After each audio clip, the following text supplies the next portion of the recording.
All right. Hi there, everybody. I want to say thank you for joining us for this episode of Subculture Live. I am your host, Sammy Joe. And for those of you that are new to the show, I want to let you know not only do I host this vodcast, but I also do live streaming. And I show up at natural bodybuilding shows that I am invited to, and I live stream them for the athletes, the audience, and the friends and family. So, with that being said, I have met a lot of really interesting athletes, a lot of up and coming athletes over the last few years. And one of the shows that I live stream every year is the Carolina Natural PC up in North Carolina. And last year, I had the opportunity to meet Juan Cruz. And don't worry, this is going to come full circle in a minute. And I'm going to give him a quick shout out and a highlight for him today. I got some really great footage of him when I was up there last year. And I'm going to go ahead and run that footage right now. And this is straight from the live streams that I do. He's just such a well-balanced, incredible athlete. And the really neat thing about it was I had the opportunity to kind of see him compete earlier in the year just through following him on social media. So when I saw him step on stage at the Natural PC, I was completely blown away at the improvements that he had made in his physique because the genetic potential is there. You will see what I mean in a second. So just to connect the dots here, I'm talking to him and I ask him if his coach was going to be at the show. And he says, no, my coach lives in Texas. I'm like, well, you live in North Carolina. Why do you have a coach in Texas? And he told me who his coach was. And it's James Mickles, who is going to be our guest today. And I was like, oh my goodness, I know him. What a small world. So I made sure that he got extra camera time and that I sent the link to James so he could follow his athlete that day on stage. It's interesting. How did you meet up with your coach in Texas? And he said, I found him online. I found him through social media, which is going to be kind of the theme of today's show. So let me go ahead and run this highlight of Juan. I think you guys are really going to enjoy it. Here we go.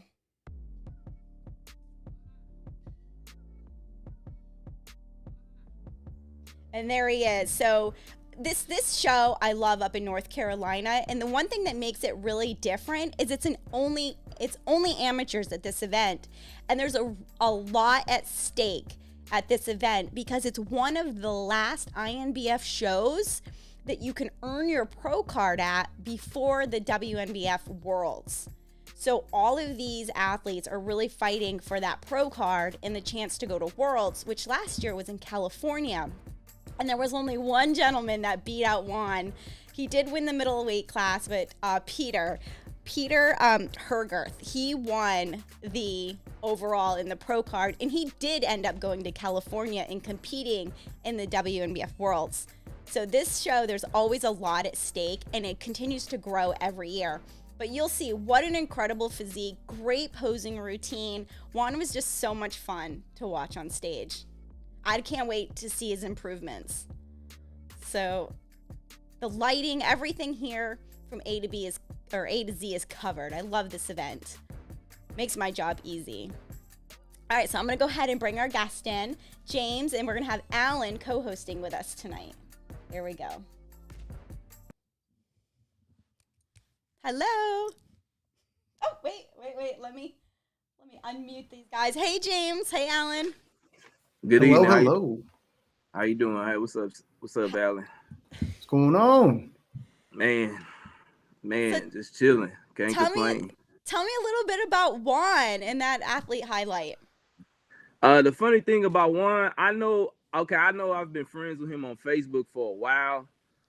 I can't really remember the exact year, but it's been some years. It's been at least like 6, almost 7 years. I've been friends with him on Facebook. I used to run a lot of fitness groups on Facebook. Like 2013, 14, 15. So I may have met him, connected with him through there. I'm not sure. So yeah. Juan is actually was one of like. To me, he got like a lot of potential, especially to still be an amateur is like crazy to me. Yeah. Yes. Yeah, I see it. He's going to be a force to be reckoned with for sure. Yeah. So you've known him for like 6 or 7 years, and then all of a sudden out of nowhere, he just kind of asked you to train him. Is that kind of how that went? Yeah. So he's had other coaches. Like I followed him for a little while. So when he came to me and asked me to coach him, like it was like an honor. You know what I'm saying? So, because to me he has like great potential, and he's 6 foot. He's not like he's like a small guy. He's 6 foot tall, like, looking complete like that. It's like, you don't really see that too much. So yeah. Yes, Gotcha. yes. So let's talk about online coaching and selecting a coach and the culture that kind of surrounds that. I mean, it can be something very, very positive, but it can also be something a little scary. Why don't you tell us some of the things that you've come across in your time as a coach? So online coaching could be a bit intimidating in the sense of, if because a lot of coaches end up becoming they coming from a trainer's background. And if you really don't have, Yeah. if you're not really in depth about nutrition and stuff like that, and supplementation, so on and so forth, roughly it's roughly a very, very hard transition to online, unless you got those that are gifted that can make a bunch of workout videos and engage clients that way. But if you're a lot like me, because I'm the guy that's with basics, you know is the foundation, so I try not to stray away from the basic movements and stuff like that. So yeah, it definitely can be intimidating, but it's possible if you could catch your niche, like. Yeah. Yeah. Now, are you working mostly with prep clients? At the moment, I have a lot of lifestyle clients, Lifestyle too. yeah, I have a couple of prep clients, but I mean, the season really hadn't started yet, so I'm Sure. sure once the season start, it'll pick up. But right now, I have a lot of lifestyle clients, like a lot of clients that's trying to fix their hormonal issues and stuff like that right now. So, with that being said, what do you think are one of the main culprits to athletes or to, like you said, the general population? What is one of the main culprits of them destroying their hormones? Are you getting people from previous coaches that maybe have just like wrecked their system doing who knows For what? the for the past few years, yes, I've been getting a lot of clients that come from a lot of different coaches, and they either stalled in their weight loss, you know what I Mm-hmm. mean, stalled in their progress, and they don't understand why. So I would have them to go get their blood work done. I see their labs, and it's all over the place, and it's due to a lot of cookie cutter type meal planning and stuff like that. So that's one of the main things that I'm seeing a lot lately. Is they tell me their horror stories, and I'd be like, man, this is crazy, man. I hate to be the cleanup guy, and I hate to be the bearer of bad news, but I think it's best. This guy made me a very straightforward individual, so I don't think that people that's dealing with hormonal issues need any more smoke blown up their butt. So I tell them the truth. Yeah. Mm. Alan, do you Well, have? out of curiosity, because like we determined before, I'm new to this bodybuilding world.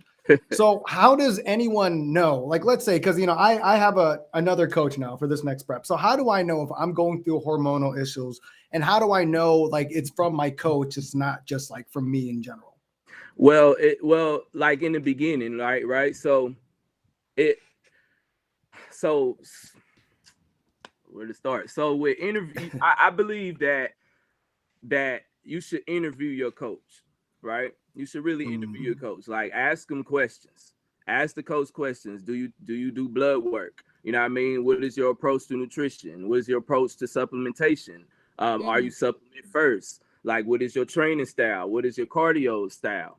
You know what I'm saying? And then after I'm gonna say it, I'm gonna tell the truth. After you interrogate this said coach, maybe reach out to their clients, reach out to mm-hmm. past clients, whether negative or positive, because a good coach, even if the relationship broke negatively, that client still shouldn't have too much to say about. It's too much negative to say about their approach to nutrition and so on and so forth. So yeah, it's I'd say for those that are looking for a coach, man, interior said coach. Like I've been on consultations, and the person they apologized to me. I'm like, no, don't apologize. You did exactly right, because a good coach will be prepared for that. You should be prepared. You want them to ask questions. So that's my advice. I say interrogate them. Ask them Yeah. questions, drill them, even ask the same questions differently to see if they're gonna give you a different answer. Because you gotta understand that this is your health. You know what I'm saying? You're putting your life into these people's hands. So you don't want to put your life into anybody's hands that's just looking for a paycheck, or just looking for recognition off of your body and off of your physique. You know what I'm saying? You want somebody that actually cares about you. So, you know, um, yeah. Yeah. So No, I agree. So then, I guess I just want to really follow up with this then. For you as a coach, how with your clients do you show up for them, and how do they know, like, hey, James is there for me. I know he's there for my longevity, not just for my stage results. you say, so you mean like, how do I show up for them? Right. Like, what makes you such an effective coach for your clients? Well, I approach each client and I tell them that I'm here to serve them. I think a lot of coaches forget the fact that, look, we're in the business of service. And so when you approach the situation, and tell them, look, I'm here to serve you. Like, I need you to be as open as with me as I'm going to be with you. You give me 100%, I'm going to give you 1,000. Why? Because I'm here to serve you. I need to know what am I doing wrong? Because I send each of my clients, I ask them, like, is there anything that I can do to better serve you? So I think if coaches start getting back in that mindset that we're here to serve, and I just can't get around that. I'm here to serve. So I approach it. I know I have like a hard kind of like personality too, and that kind of warms people up. Like, I'm here to serve you at the end of the day. Nice. Yeah. Nice. All right. So in individual, like making sure every program is made for the individual. I think that is something that a lot of coaches have gotten away from, because they have had maybe an athlete have some success, and they try to duplicate that same road to success with the next client and the next client. Tell me what the problem is with that. The problem is that everybody is different. Like, everybody is different. Even identical twins. I've worked with identical twins before, and I had to diet them differently, which was amazing to me. I'm like, okay, God, like, what is this? Like, you just gave me two people that look like one, but they diet totally different. Like, what's going on here? Like, you know what I'm saying? So you have to really pay attention to certain things. Like, I think it's good to probably start off with what you know, but don't be so strict and so stiff that you like, no, this is how it goes and we're gonna do it this way. No, like, even with Juan, I tried to do one way with his training style. He told me, he's like, man, James, I think we need to do it this way. I'm like, okay, let's do it then. So it's like, it's not a, you start off with what you know, but be open enough to tailor everything. Like, I'm I'm a student of the game. I'm a student of the game. I'm gonna forever remain a student. And I think that's another problem with coaches, because once you become an expert in anything, you become obsolete. Why? Because the next big thing will come out. You know what I'm saying? And so on and so forth. The next big study. You got to be up on a lot of this stuff. And I think that, with success, we tend to think that, okay, I'm the top of the food chain right now, as if things aren't evolving. Just like every year, every New Year's resolution, some dieting method is coming out. For 1 year we had veganism. The next year everybody's going keto, and then intermittent fasting, and now we got this sea moss craze and stuff like that. So you have to stay up on this stuff, even if you don't even agree with the said method. you should know something about it, because these clients or these people are gonna ask you about it. They're gonna ask you, so at least have an answer, and don't just be so stiff to where you look at people that agree with you. Look at the antagonist. Look at the antagonist sources and stuff like that. Look at neutral sources, not just stuff that you agree with. I like that. Yeah. Man, no, I think you harped on something that's really important that we kind of need to emphasize, is that we are, every single year we have this like new diet, this new this, and this new that, but then it's like obesity keeps on creeping up like a motherfucker, you know, excuse my language, but then fast food, you know, advertisement has gone up over $100 billion. They went from $200 billion 10 years ago to $300 billion just last year. And people think that, you know, they keep on getting fed these things like gluten-free, keto, this, all that other.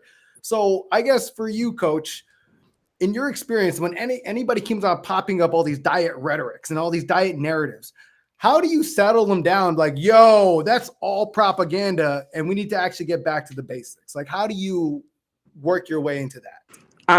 Like I just said earlier, like learn about it. So for a while, everybody was talking about keto, right?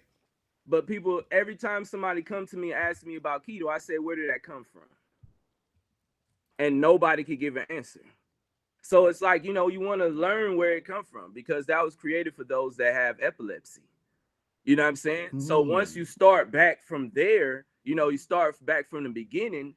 Once you get to are you still interested in doing keto? Yeah, my friend did this and friend did that. Then you break it down and show them that the basics still work.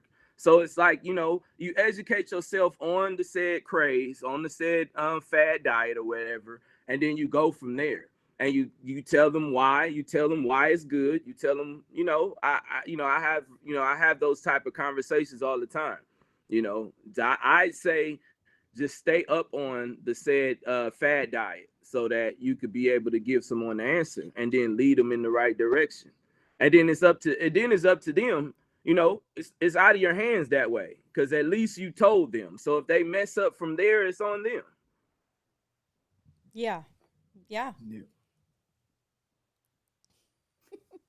Okay, so I have a 13-year-old flexing his muscles here. Oh, okay. The beauty of being on live TV. So, you know, when it comes to, like, that's great, because right there you're telling me you have an open door communication with your clients. And how do you feel, what do you feel is the minimum or the maximum amount of communication that a coach should have with their client that's expected? Because I have heard, that's another thing where I've heard some really strange stories about, you know, I'm only allowed to check in with my coach on this day at this time in this window, and if I miss it, I got to wait until the following week, or just all kinds of different things. I understand that coaches are very busy, and some of them, you know, they have a system that works for them. But what, as a like you said, as a paying client, should you expect as far as communication is concerned? Well, with me, you know, I have a set day for check-ins and stuff like that. But I give all my clients my number, and I tell them, like, call me, you know, because I compete too.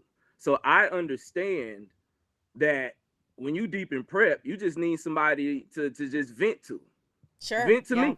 Like, even if you're mad at me, hey, I'm sick of this. No, the carbs is too low. And then after you done, I'm like, you good? You okay? Okay, let's get back to work then. You know, so, you know, with me, I'm pretty, you know, I'm a personable person. Like, I understand, you know, I definitely understand. Also too, you know, I tell them if they're in town, you know, because I got, you know, I work mostly online. I have just one in person right now. So, you know, I tell them, I said, if you're ever in Houston, you can come out and train, you know, I get you into the gym, you know, it's not a problem. So with me, I have one check-in day, but I give everybody my number. I tell them to hit me up, you know what I'm saying? Just hit me up. Sure. And you don't find any clients like abusing that? Yeah, of course. You know, of course I've had those that abuse it. I can just imagine like 3 a.m. Coach, he's fucking carb, god damn it. I've had somebody call me at 3 a.m. I told them, I said, you realize 3 a.m, right? I mean, but I'm usually up late anyway. So it's like I didn't bother my wife, you know, but you know, I'm pretty open with my wife too. So it's like it's not like it's a problem or anything like that. But I've had some people abuse it, but I get it. But Mm-hmm. like, come on, people, like you know. Sure, sure. Now, do you have Alan? Do you have anything to add? No, that was that 3 a.m. thing was nuts. Sorry. So one of the what are some of the how do you assess or measure a client's progress, right? So we know some coaches have charts that they like to keep that kind of Mhm, track things. Some coaches request progress pictures and they like to keep those, mhm, in a file. Some do both. Like, what mhm. are some of the tools that you use to track your clients' progress? So I have an app, so they pretty much upload their progress pictures there, and they upload their Mm-hmm. weight. Yeah, But I'm more so about what you look like. sure. I've seen people they ask me, you want my body's fat percentage? I'm like, well, we're not judging your body fat on stage, unless it's visually too much body fat. But you know, you being 5% body fat, I don't care. Like the judges are not gonna care. So it's like, I'm more so the pictures and the weight, especially with the weight that let me know if the diet needs to be changed or stuff like that, if they stalled in their Mm-hmm. progress. But just weight and pictures for me. Right. Now, industry wide, like I know lately, maybe we've seen some things on social media that maybe some Mhm. coaches are abusing these tools. What are your thoughts on that? Um, We could be more specific. I can even run a little yeah, clip. most definitely. Do you Like want so, me? yeah, our friend, our universal friend Goob. You know what I'm You saying? He know, been, you know it. he puts them on blast. And I appreciate him for that. Because we have enough people dusting and brushing stuff up under the rug. You know what I mean? For somebody like that to actually take the time out to actually put, people out there like that, it needs to be aware because a lot of women, what I mean, they get these dirt bag coaches that, they just want their progress pictures. For somebody like that Is to, worth a damn that does that. actually take the Brings me time absolutely out to zero actually fucking joy put, to do a story like this, but people Sam out there Canato, like that, you gotta cut the shit it out. needs to be This is aware Predator because Oh a wait, lot hold of behavior. on. This is women, Sam. He just you know won what his I mean? pro They get card at North these American. dirt bag Here he is on coaches that, stage. Congratulations, Sam. And here's Sam telling a prospective There we go. female client that she would have to check Oh, in okay. with no clothes and that she would need to be okay with that for him to work with her. He's saying for her promotional Instagram posts, she'll have a thong and bra on. Oh, this And is for me as a coach, I need none clothes photos. so He says, uncomfortable. you need to be okay with that because I need to see literally everything and see where you're holding fat and water. He compares it to going to Why a though? boob job doctor and not Why? showing them your boobs. He says, I tell my clients if they are uncomfortable with the photos, go to Victoria's Secret and buy a disposable panty and wear those. Sam, have you ever thought if you have so many girls that are uncomfortable with this, maybe you shouldn't fucking do it? And this girl replied and she said, I'm not comfortable with nude photos. And he said, oh, I never said nude. I asked for none clothed. Not nudes, he says. I went over it many times. Well, Sam, this client of yours is naked. And this Oh, one's naked. so uncomfortable. And this one's naked. But I noticed you didn't make this man check in naked. Or this man. Or this man. I'm seeing Terrible. a theme here. Sam, these women come to you because they want you to help them. And they're naive to the industry. And you Naive. tell them that they need to be in a state of undress for you to be able to assist them. You need to be able to see their boobs so that you can assess their body fat percentages. There's not a fucking single coach in the country that is worth a damn that does that. Brings me absolutely zero fucking... So I think that that's one of the things is naive. When he said Yes. so many people getting into this industry are so naive. And that's why I love when Goob kind of exposes some of these, I'm gonna say influencers because and coaches because you have like I love when he exposes pages where there's young girls editing their photos. Well, you have a lot of other people following it, and they don't know that that's edited, and those are unrealistic goals, right? Yeah. But back to that video, it's so uncomfortable for me to watch that and see that, especially as a female athlete. But it happens. I mean, what are your thoughts on that? And what? Like I started to say, I know a lot of people probably are opposed to that, but it needs to be it needs to be put out there, because you have a lot of these coaches that are really predators, and they Yeah. prey on the naive, they prey on the weak, they prey on because typically maybe 90, I could say 95% of our industry, people are insecure. Right. They got into bodybuilding because they wanted to look better. You know what I'm saying? Me personally, I had a big head growing up, so I want my body to catch up to my head. You know what I'm saying? So, Literally. you know what I'm saying? So it's like one of those things. So we have insecurities. And I've heard so many horror stories from women over the years. It's a good thing that he's putting it out there, because at least it's out there. And to the female, to the woman that's probably scared or probably nervous to actually expose the coach, holla at Google. You know what I'm All saying? right, He'll good. gladly put them on blast, because there's no reason why I don't need to see your breast. I don't need to see nothing. I don't require nothing under your stage suit. Right. You know what I'm saying? It shouldn't be nothing beyond that. Cause why? Why Right. else? Why do I need to see your breast? Right. Why? Right. Yeah. That's definitely a All right, message. so this is where I'm gonna. Well, this is where I'm going to kind of go a little bit astray, because I do agree. I think that if you approach someone that's naive, you shouldn't be taken advantage of them, right? That's 100%. But I also think there's a personal responsibility and accountability that comes with going to a coach and then putting your trust into them. Just kind of like what you said earlier, you should be interrogating coaches. You should be 100% putting yourself, like making sure you can trust them before you start working with them. And what I see a lot of right now, and what I'm trying to promote people understanding, just because you follow an influencer, just because you follow a coach, it doesn't mean that they're right. And regardless if you decide to follow them or not, or take their advice, it's still incumbent upon you to understand that you made that choice. So yeah, I do agree that these coaches shouldn't be taking shouldn't be taking advantage of these people, but these people are also are allowing themselves to be taken advantage of, right? And I'm not saying that it's correct. I'm not saying it's whatever, but there needs to be accountability on both ends. There really does. Yeah, I definitely, I don't disagree with you, Alan, at all. All right, like, just I'm with you. I'm with you with accountability, that it should be on the individual also. But this is the reality though. The accountability has always been on the client, and the coach does not be held accountable.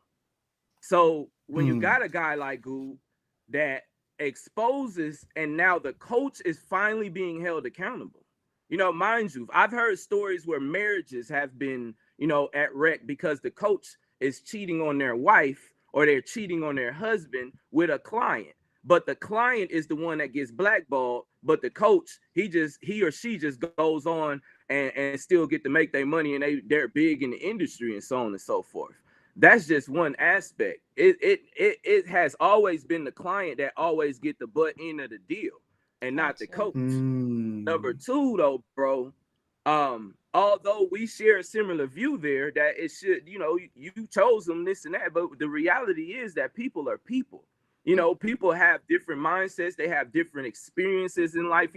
How we think and how we move and how we act is shaped based on, our culture. Not so much culture as in race. I'm talking about culture as far as what you're around, how you were raised, so on and so forth. So a person like me and you, we probably, was raised to be straight up and, hold ourselves accountable, as opposed to someone else, they probably was babied their entire life, and they became an adult, and then just probably got pushed out into adult world, and they don't know what to do. Then you got, a lot of people have the gift of gab. And all you got to do is sound like you know what you're talking about to some of these Right. people, and they're gonna bite. So it's like we have to keep in mind that there are people that come from, because this is bodybuilding, this is fitness. Right.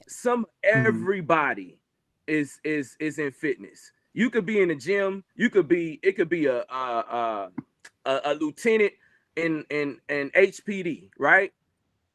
May get spotted by an ex-convict. But because we're in the gym, that's where all of the worlds, come together. So it's like we gotta we gotta, yeah, we could probably think like that, that we, you know, you got to take some accountability for what you do and who you chose, so on and so forth. But also too, you know, at least the information is out there for the one that don't know, you know, Right. just to cover all grounds. Right. Right. I also think that's part of the process, though, right? Of finally understanding what kind of coach actually works with you is by going through some of those downfalls, going through some of those pitfalls, going through those unfortunate, embarrassing, and very unfortunate situations.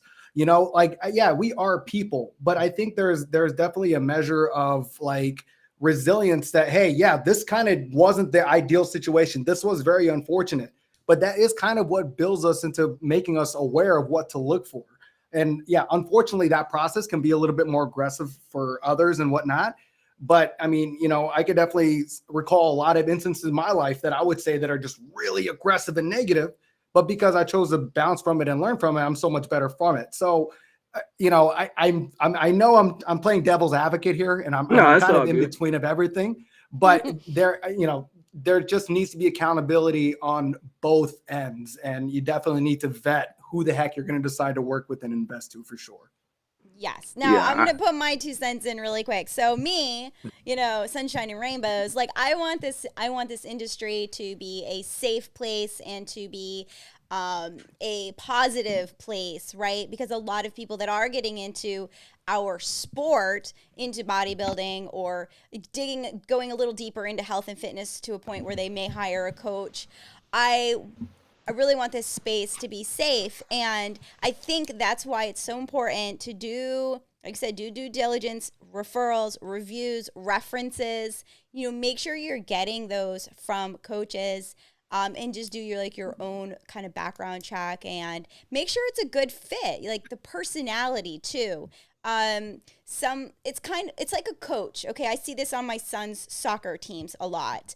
A coach is like a manager. Every individual on my son's soccer team, I can see this, and some of the coaches can't. They're all motivated, and they all need to be managed in a different way to perform at their peak. Okay, I know how my son needs to be coached and managed, but I know that there are other boys that would crumble and cry if we put that kind of pressure on them, and that's okay. They need to be coached in a different style, and I think that what I'm getting at is I think in our industry that also applies. And if you're an individual, if you're an adult, you need to make sure that that coach is going to give you what you need, what is going to motivate you. You know, if saying, hey, get your flabby ass out of bed, it's time to do cardio today. If that doesn't motivate you, you need to be told, you know, you're beautiful. Today's going to be a sunny day. You know, try to make it to the gym. I don't know, you know, if you're more of like that kind of individual, like you just have to make sure that your coach fits you right, because you don't want it to be a negative thing. And then that's maybe where we lose numbers in our sport, right? We're all about Subculture Live is all about growing natural bodybuilding. And in order to do that, we need to keep the numbers. We need to keep every single person that dips their toe into this sport. And we don't want bad coaches. We don't want, predators scaring these individuals away and never to come back, you know. So that's my 2 cents on it. But yeah, most definitely. I definitely agree with that. Yeah, because it's one of those things where it's like what you said with the example of your son's coach. You know, you got those athletes that need to be babied. You know, yeah, and if you're a coach that care, there's coaches that don't care about that. So right. I think it just needs to be, you know, yeah, like you said, it's just something to think about. Mm-hmm. Yeah. Yeah, so we hit on a lot of really good things. You know, James, one of the things I love in your bio is that you really do talk about like some of the science, the blood work, things of that nature, which a lot of coaches don't even ask for or request their clients to do. Did you? I don't know how to read blood work. Is that something like how did you learn, and what are some of the how did you learn like the cues and the things to look for when you're looking at like some blood work or looking at a panel? Like, So in 2021 I hired a coach. uh-huh. I hired a coach, and he was encouraging me the year before. He's been my friend for years, but I actually hired him because I felt like that, he was underrated. Mm-hmm. So I hired him. Chris. Chris Alejandro, Science and Gains. So Okay. on Instagram. So I've actually been to a seminar with him before. Yeah. So he was always encouraged. He was like, man, you need to try to learn how to read blood work. And I was like, you know what? After this season, I'm gonna sit down and really just, go through Dig it. into it. So Yeah. 2021, all of 2021, I was looking at all the classes. I was taking the owner of New Ethics. I forgot his name. I think I'm on the spot right now. The owner of New Ethics Nutrition. Yes. Yeah, I was taking his classes, and the other guy, I always forget their names. I'm on the spot. That's probably why. I know. So, Fat Muscle. No, I know exactly. Yeah, John Gorman. John. Yeah, John. Yeah. So I was taking their classes and stuff like that, and I noticed it's like, I'm gonna say this boldly. The coach that don't read blood work will soon become obsolete. Yeah, I agree. Because I'm not gonna say I fixed, but I've helped a lot of people just get their hormones back in check, man. Especially after a strict contest prep. Because our hormones are low. Everything is all over the place. The woman may miss their monthly. You know what I'm saying? And probably haven't seen their monthly in the past 8 or 9 months. You know what I'm saying? Stuff like that. And, just to get things, back functioning properly. So, yes, to the coach that don't read blood work, I definitely suggest you look into that, because you'll become obsolete. Yeah. And you leave money on the table too. Because you don't just have to read blood work for the athlete. You could read blood work for the average individual, just to see what's going on with them that want to take a natural approach to, restoring their hormonal efficiency, as opposed to taking a bunch of drugs like, our world try to get everybody on some type of medication. Yeah, no, I agree. Right. When it comes to blood work and you're reading that, like, because I'm still kind of brand new to this in its entirety. So what are things that you see in blood work that are indicative of hormones being low imbalanced? test, progesterone, DHEA, your thyroid issue, the TSH, cholesterol, vitamin D deficiency, like all of that. Like we see all of that, and all of that play a part, so. And then plus also your liver and kidneys, you know what I mean? Because we naturally eat a bunch of protein. So your liver enzymes may be extremely high and stuff like that. And you will never know unless you get your blood work done. I got you. Yeah. Okay.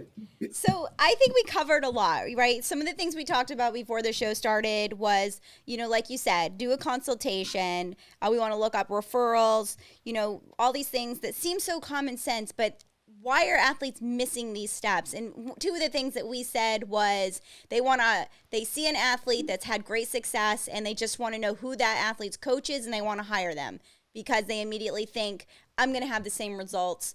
I'm going to use the same coach. And we spoke about why that doesn't work, and that isn't necessarily the case. A being, you don't know what that athlete's previous, previous experiences were before that coach got a hold of them.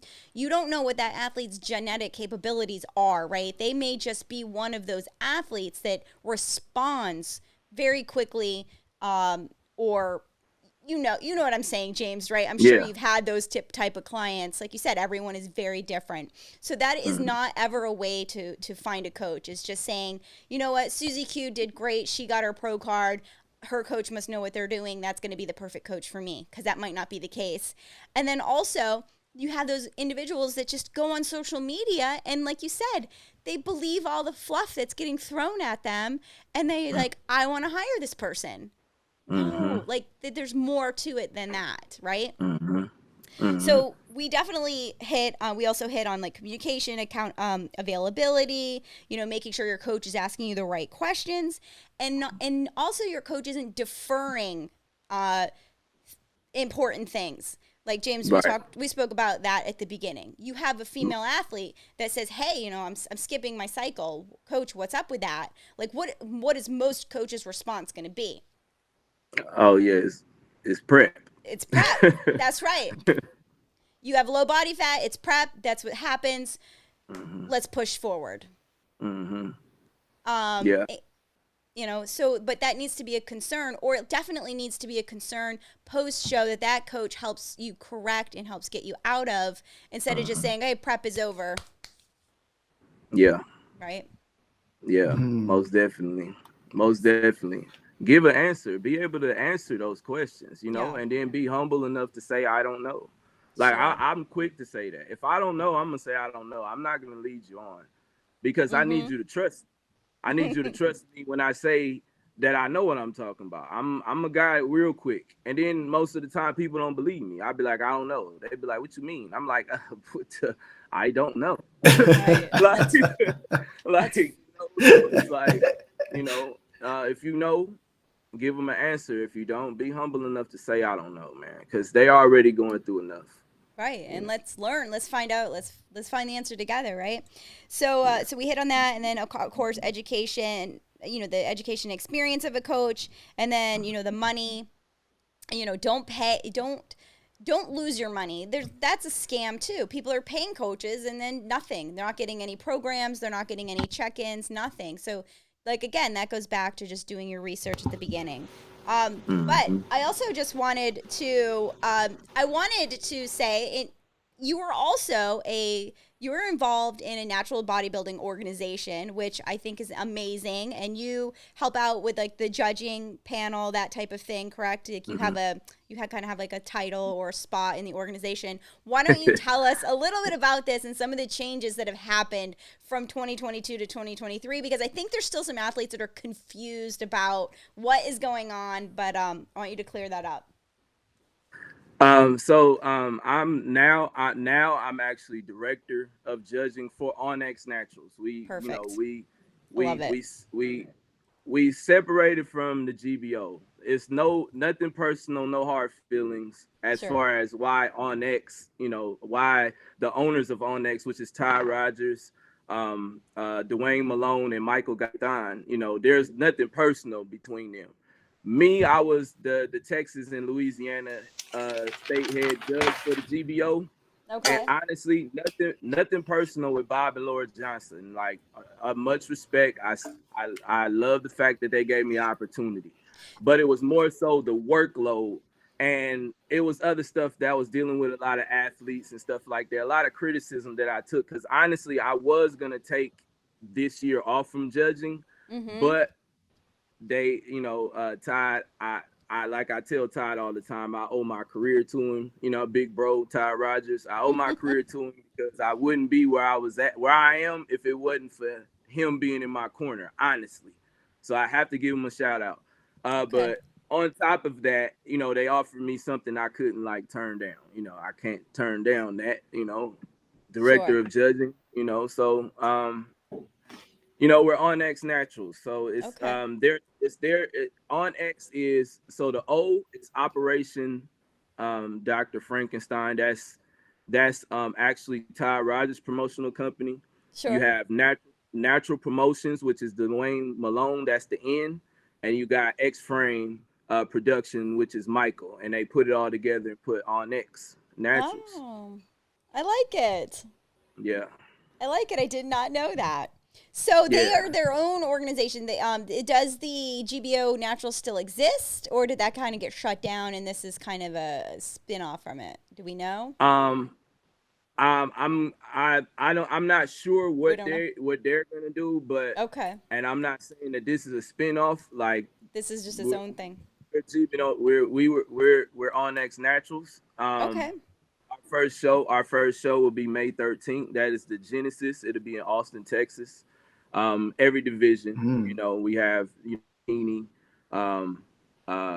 we got men's physique, all the divisions. Of course. We have the pro divisions, men's physique and bikini.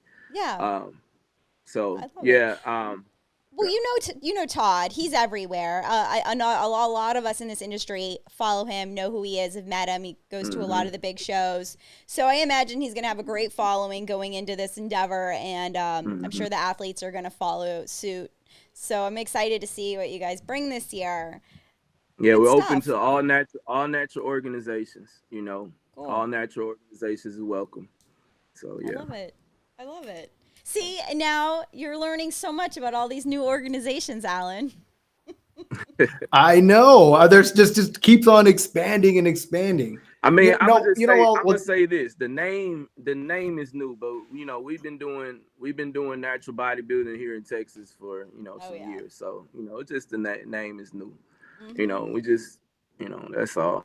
And like I said, there's nothing, no hard feeling, nothing. It was nothing bad with the GBO. It just was time to do something else. I like it. That's all. It's evolving. Yeah. Well, I kind of wanted to, since we're bringing up this whole new thing, me and Sammy kind of talked about it last show. But in your opinion, James, with with this brand new division of a brand new platform, I guess, of natural bodybuilding, how do you think that we can start raising awareness for natural bodybuilding and start making it a little bit more popular than what it is right now? Unity. Unity. Unity. Stop being so cutthroat. Because let's keep it real. Let's keep it real. Although we do got a bunch of different natural organizations. But what good is it going to be for us to be cutthroat? Because at the end of the day, we still being overshadowed by NPC, IFBB, regardless. So it's like, why be cutthroat? It's a unity. We don't necessarily got to be up under the same umbrella, but support each other. Put some folks in that show. Go to this show. Go to that show. I know last year I had, my bro, and it's my client, Martin. He wanted to travel. He wanted to go and venture into the IPE. I have no problem with that. We went to Chicago. We went to Minnesota. You know what I'm saying? Let's go. That's what I think. All of the cutthroat stuff and trying to portray like, oh yeah, we the best natural organization, or no, you're not. No, you're not. You got your faults too. You know what I'm saying? Because I've competed in a couple of them that claim that title, but really don't uphold to it. So, it is what it is. Like, I think unity, not in the sense of just one, sameness, but some type of oneness. It's natural bodybuilding. At the end of the day, it's natural bodybuilding. The athletes want a stage to compete on. I agree. Yeesh. So that was really strong. Sorry, unity. You said that's so strong. Whew. Well, I'm done asking this question. Because you got to think about it. You got to think about it, man. I don't know you guys' religious beliefs and stuff like that, but God, he's 3 in 1. He's 3 persons in one. He's unified. He's full. Unity is no matter what you believe in. If you're unified, even if you're doing something wrong, it's going to work. It's just principles that God instituted into the world. You know what I'm saying? It's just certain things that you can't get around. And anytime you try to go against the grain, it's not going to work. So I think that natural bodybuilding will be better if everybody, try to support each other in some type of way and stop trying to be so dang cutthroat. Because that's one thing that irritates me, honestly. I agree. When we've seen some attempts to break the unity, and then we have seen it go right back to where it was because it obviously didn't work, right? But we won't get into details. But the unity, I do love that. I love that. And one of the hashtags that I always put on my page is community over competition, right? Let's build a community. Over competition, and then we all, like you said, we all thrive from that. Yeah, because I mean, certain personalities are always gonna not, you're gonna collide. You're gonna clash with certain people. You're not gonna gel with everybody. That's fine. But as long as the goal is natural bodybuilding, if everybody focuses on that instead of themselves, you know what I mean? Then it'll be a lot better. I think so. People will want to, stuff like this, like you reached out to me and you gave me the honors to be on you guys' show. Yeah, no, this was great. So it's like that type of stuff, like unity, man. Like, Right. We ain't And got to be buddy, but you know, you know. Yeah. Well, that is one of the things that I'm drawn to. Obviously, I follow a lot of accounts on social media, and one of the things I love about your content is you're so unapologetic, and you just kind of post what you're feeling, and you post from your heart, and it is what it is. You don't really care one way or the other if people agree or disagree with you. And I'll be honest, not every time do I agree with you, but that's why I love it, and that's why I come back, and that's why I appreciate it, because we need that. We can't just we need those like Alan would say, we need those conversations. There's certain conversations that need to be had, and we can't always all be in agreement with certain topics and things that are going on. So yeah, so I want to thank you so much for coming on tonight, because it was very enlightening, and I think it was some good information we put out there. Yeah, most definitely. No, but let me be a little transparent. Although I come probably hard with my posts, I do care. I do care. I do care. Oh, And yeah. believe me, I don't just post. Everything is intentional. So even when you be like, hey, why did he say that? Do know that it's intentional. You know, there's a method behind the madness. I'm just not posting irresponsibly. Oh, you're right. You tailor it to people that gravitate towards you, and not everybody is always your cup of tea. And that's just it's just the way it is. That's it. Yeah. But yeah, and I do agree with Sam real quick. I do want to give James his accolade too, because your black and white honesty is definitely something that I really do appreciate. And I'm with Sammy on this one. I don't always agree with everything that you post and you say, but I do respect the crap out of it, because I understand and I can see that intention, and I know that you do care. And maybe that's just me with the military background. So I understand that, like, hey, this is kind of the way it is, and this is how it goes, and that's how I respond. But yeah, I guess I can see how other people would rather want like a little pat on the butt instead of a little slap on the hand, you know. So I get it. I'm never the guy that just expect everybody to agree with me or how I move or how I approach things. But I do care. I do care. I'm a very passionate person. You know, I'm a father. You know, I have nothing. I got 3 boys. You know, husband. You know, I serve in my church.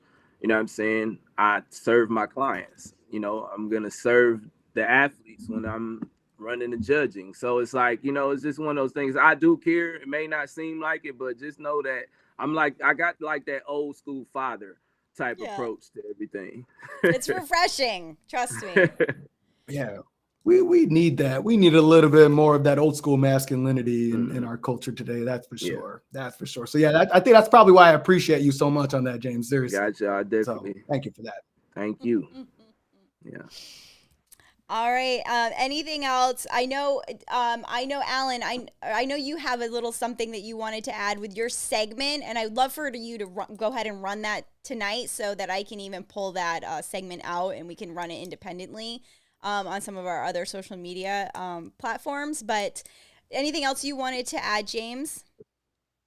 Nah, I just want to thank you, Sammy, you know, thank you, Alan, you know what I'm saying? I appreciate you guys for allowing me to, you know, get on your platform and chop it up with y'all. Yeah, this is great. You're welcome anytime. And maybe I'll see you out here in Florida. I know we have some onyx. Maybe do we have onyx out here in Florida yet? I don't think so. Not yet. Not yet. But you know, I was looking at the Florida State Naturals. We do have a few athletes that's coming to compete. So you know, Subculture is going to be there, and I have something most definitely. Something big planned for the athletes, and it hasn't been announced yet. I can't announce it because it is so cutthroat, this industry, and it needs to be original. I need to stay original, so we're gonna milk it for a little longer before we announce it. Got you. Yeah. But you know that live stream is free. Free live stream. So all those athletes that you bring out here to Florida, their friends and family from Texas can just jump on and watch and enjoy. Okay. Cool. Yeah. Awesome. All right. So we're going to go ahead. You can stay on, James, but we're going to go ahead. Okay. And Alan does his own little segment, and we're going to run into that. I'm going to play the intro right now, and I'm always excited because I don't ever know what his segment is going to be. So let's listen together. Here we go.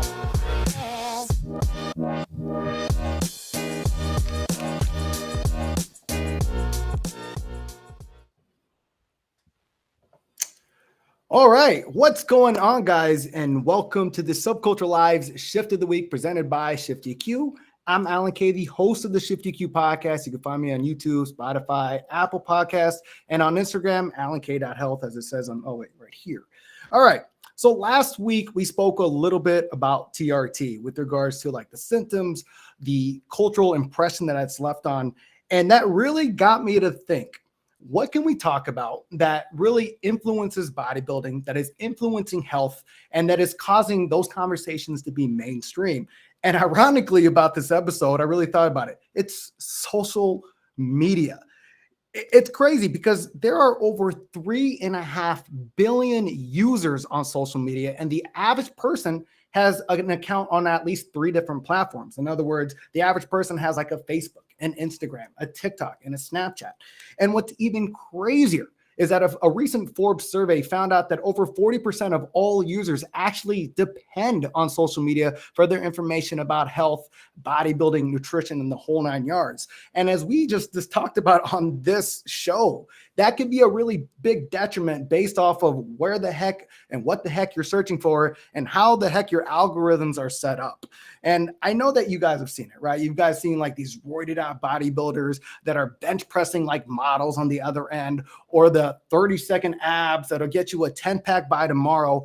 It's kind of crazy on how what social media is kind of transformed into with regards to its influence on health. And well, I can only imagine if someone wasn't really well versed in the health, and even if you are well versed in the health, how social media can actually affect you. It's actually at the point that 65% of all men and 49% of all women have deemed social media to be negative for their health. This is mental, physical, and emotional. So how in the world do we start setting up our social media to a point that it actually serves us to our goals and actually gets us to where we're supposed to be? Well, lucky for you guys, I have created a top 5 do and do not list to support you guys so that your social media platforms would actually serve you into your goal. So without further ado, let me talk about number 5. So number 5, do realize that it is social media, right? It's made there for entertainment. It's made there for a really small synopsis of information. And so whatever content that you ever decide to absorb or look, it is up to you on how you decide to interpret it. Understand that everything that you look into, it's impressed upon you in some dynamic or another. And that brings me to number 4. Do not follow anything, any account, any influencer that triggers you. This is the one that really I always get dumbfounded about, especially when it comes to like accounts like CNN News or Fox News, things that are political based that are all there to gaslit your emotions into being negative. Why in the world, if you know that you're going to follow one of these accounts, and if you know it's going to piss you off, why in the world are you still following that account? You have to understand, again, back to number 5, it's your responsibility to understand what the heck you're following, why you're following it, and if it's getting you triggered, unfollow. And if you're getting triggered, that's your fault. Hate to say it, but it is what it is. All right, number 3, do follow influencers and accounts whose values and morals that you actually agree with, whose backstories that you can relate to. I think one of the bigger problems that we have with regards to social media and with regards to its impression on bodybuilding is that we follow these influencers, but the results, because of the results that they have, and we don't realize that we can't relate to how they got there. And then we wonder why, when we try to apply their principles, they don't work with us, is because we can't relate to the backstory. We can't relate to how they got there. So definitely, if you're going to be influenced by an influencer, make sure it's by circumstances that you can relate to. Like, for example, for me, if I don't work out and I don't eat right, I'm going to balloon up. Right. And therefore, when I'm trying to follow someone that's going to help me with those kind of issues, why am I going to follow someone who has a phenomenal metabolism that needs to eat to get to their goals if he's trying to cut away from their goals? All right. So number 2, and this is the more interesting one because we just kind of talked about one of these accounts. do not follow, or at least be aware of the accounts that you follow that are designed to call people out on a regular basis. And look, I think there is a very fair amount of calling out that should happen because it does hold people accountable.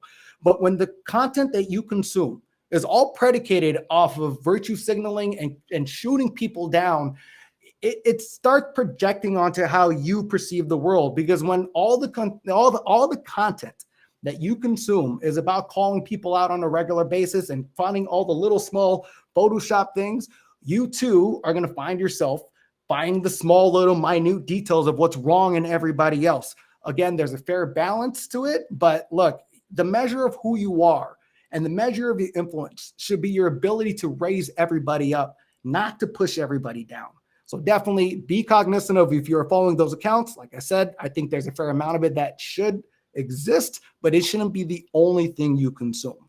And the very last thing that I'm going to put in here, do post your transformations, do post your journeys, do tag your friends, start influencing other people.